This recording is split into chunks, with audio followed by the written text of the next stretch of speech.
So remember the time when I made my Seahawks plan of the offseason that I wanted DK Metcalf to get traded? I can't believe this video that I just watched. It literally deliberately says why we shouldn't trade him, and it's so bad reasoning. So what is it, you guys? It's your boy, Brighton Big is here. Welcome to another video. In today's video, we're talking about there was a rumor, apparently, that DK Metcalf is going to get traded to the Chargers. And the Chargers, for some reason, have been kind of floating around as of late for trading these high big end receivers. I think during the end of the season, the Chargers were one of them for Tyreek Hill and DK Metcalf. And this is a little interesting.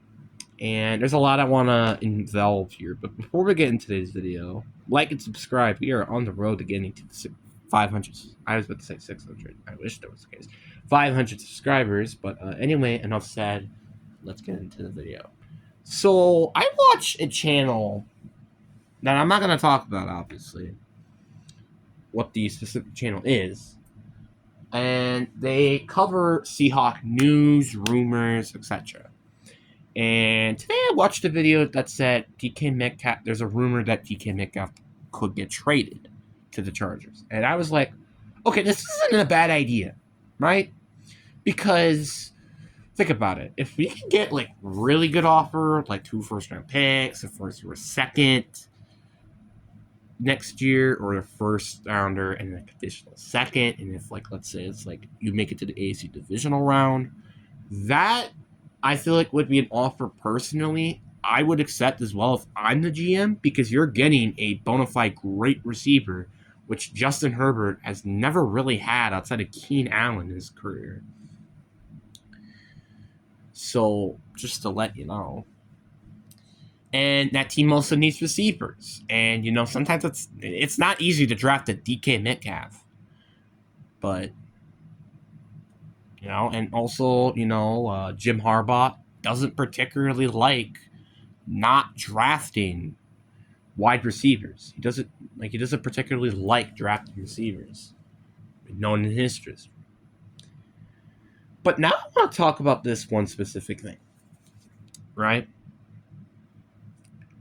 This video got me super pissed because of this one specific section. The pros and cons. So the pros, they're like, you get draft picks. Makes sense because you would get draft picks, probably. If we set $10 million in the cap space, which that's almost double the amount of current cap space that we have at the moment, so I think it's like 2/3. And it also would truly test Geno Smith's ability as a quarterback. And what's one other thing I will also say as well? That it actually will also kind of kick up a rebuild. Now, I'm not saying that all the Seahawks should rebuild and stuff like that, but it kind of feels like we're just this middle-of-the-pack team, and I'm kind of getting tired of it. We have been, a middle-of-the-pack team now for how long? 3 years? 4 years? Something like that. And it's ever been since Russell Wilson with the finger injury. It seems like we've been just such a middle-of-the-pack team. Like, we could beat these mediocre, bad teams, but we just can't beat the good teams. Like, yes, we swept the Cardinals, and if it not, they probably would have won the division. We almost beat the Rams, which they end up winning the division and beating the Vikings. We almost beat the Vikings, which at some point during the season were toe-to-toe against Detroit Lions. We played pretty close against the Lions. But then you also have these 2 games that I can think of from the top of my head. Last year, 3-36 against Baltimore Ravens. I don't think that's right, but I could be wrong. 10-31 against Buffalo. As you can tell, we are not close to making it to the Super Bowl. That is just a fact. Geno Smith is not a quarterback who will get you to a Super Bowl. Either will a rookie quarterback, or I would believe a sophomore quarterback. So that means if we draft a quarterback next year, which I wouldn't be surprised if we do, because this draft class of quarterbacks isn't particularly great, We don't have a realistic shot to winning a Super Bowl until 2028. And looking at this roster, there are not a lot of players that'll probably make it to that point. Like, for example, Leonard Williams is like 32 right now. Geno Smith will most likely retire before that point. DK Metcalf will be in his early 30s by this point.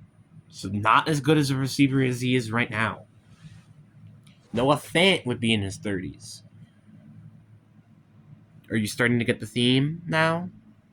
There are not a lot of players on this roster that are good, especially on the offensive side of the ball, that would be good.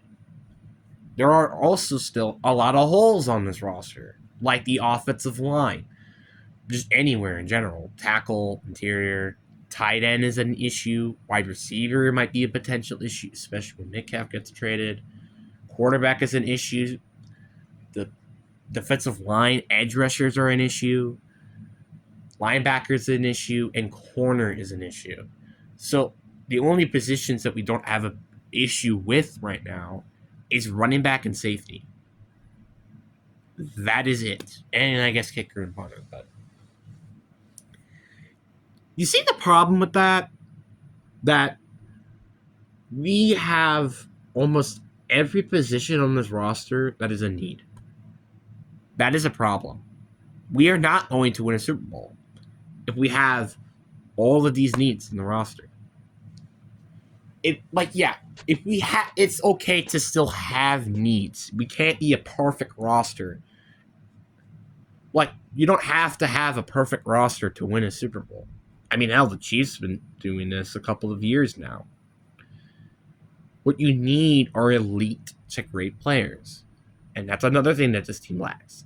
Great to elite players. Leonard Williams is a great player, but he's not going to be a great player for very long, especially for how old he is.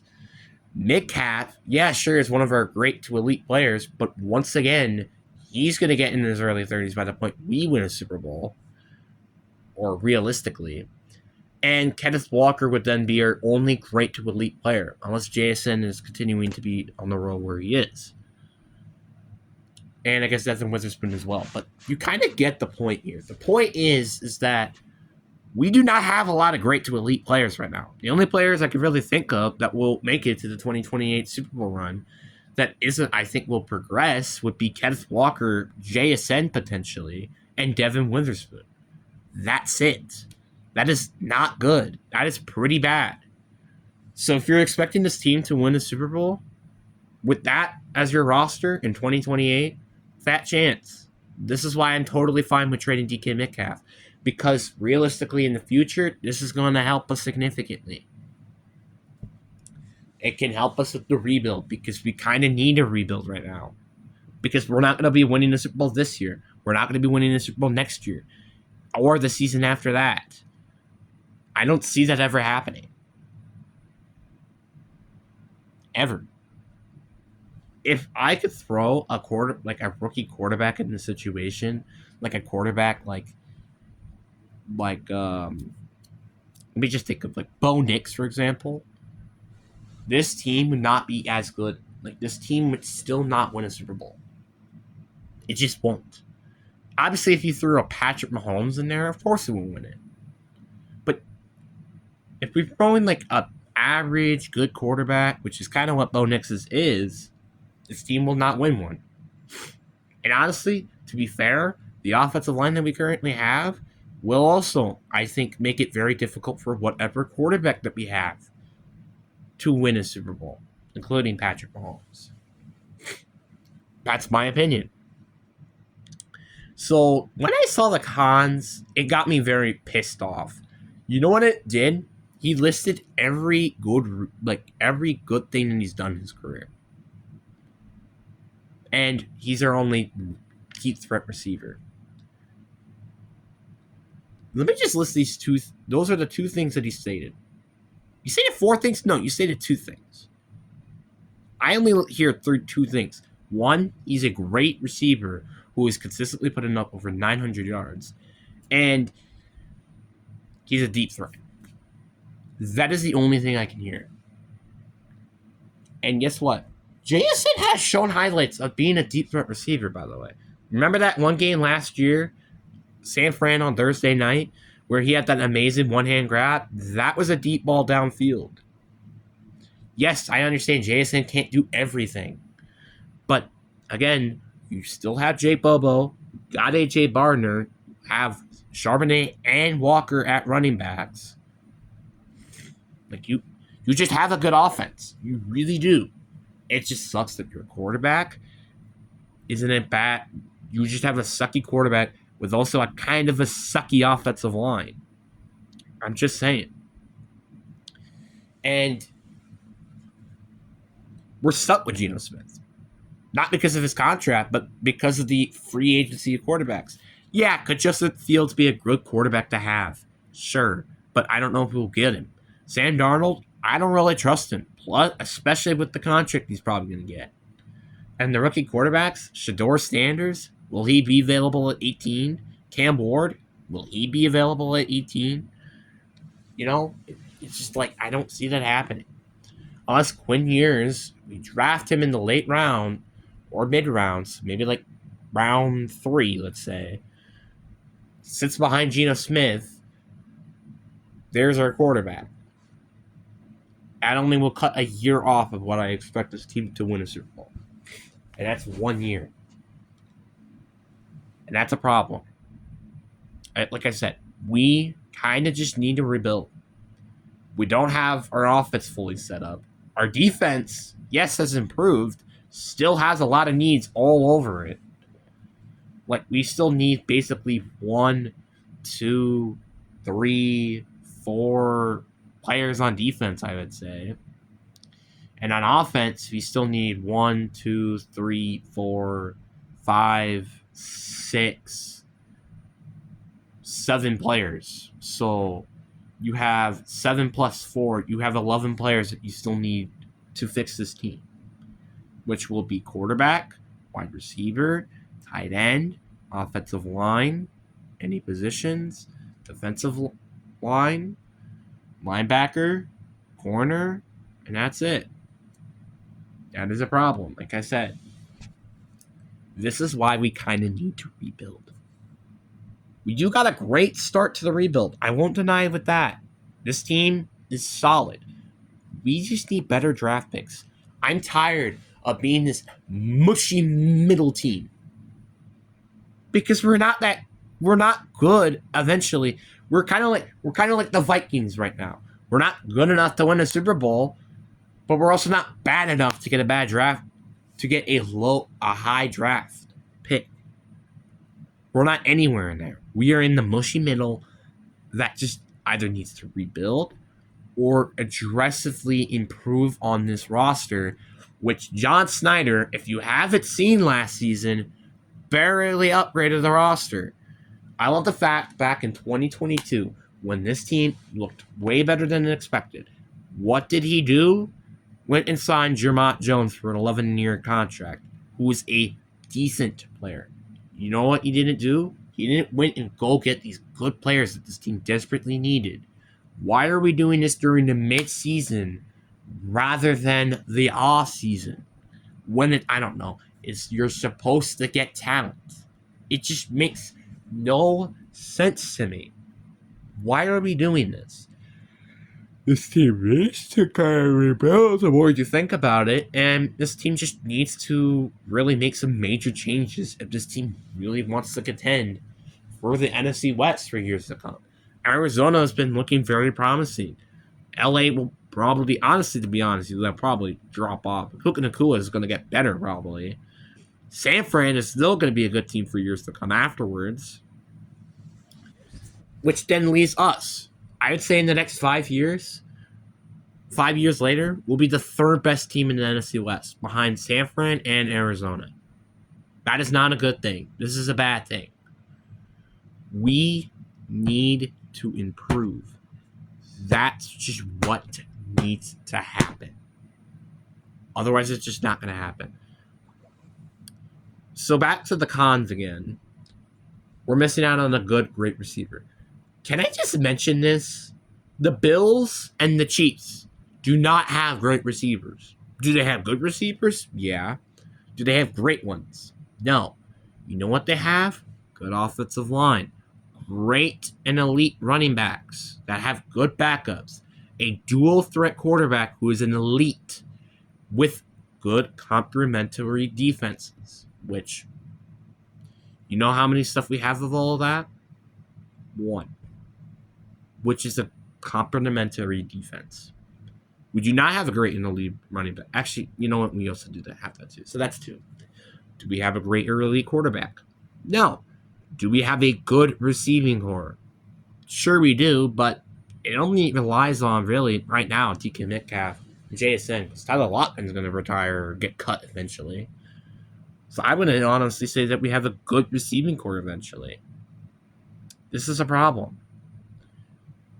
If we can't be like the Bills or the Chiefs, you're never winning a Super Bowl. That's just what the prone in age is. You need a quarterback who is a dual threat quarterback who can run and throw the ball accurately. You also need a consistent quarterback, which Geno Smith is not essentially that. And you also need a consistent of multiple playmakers, which this team kind of lacks, not going to lie. And a good offensive line, which this team also lacks. You kind of get the point here. This team is just not kind of close to winning a Super Bowl. Yeah, we could maybe make it to the playoffs this year, but really, realistically, how far are we going to make it? You know? Vikings are probably going to get destroyed during the offseason, and I would not be surprised if the Vikings have a down year this year, going maybe like 9-8, 8-9. What, the Seahawks go 9-8, they make it to the postseason, and it's like, I don't know, maybe it's a 7 seed maybe, with the Bears and the Packers being up front.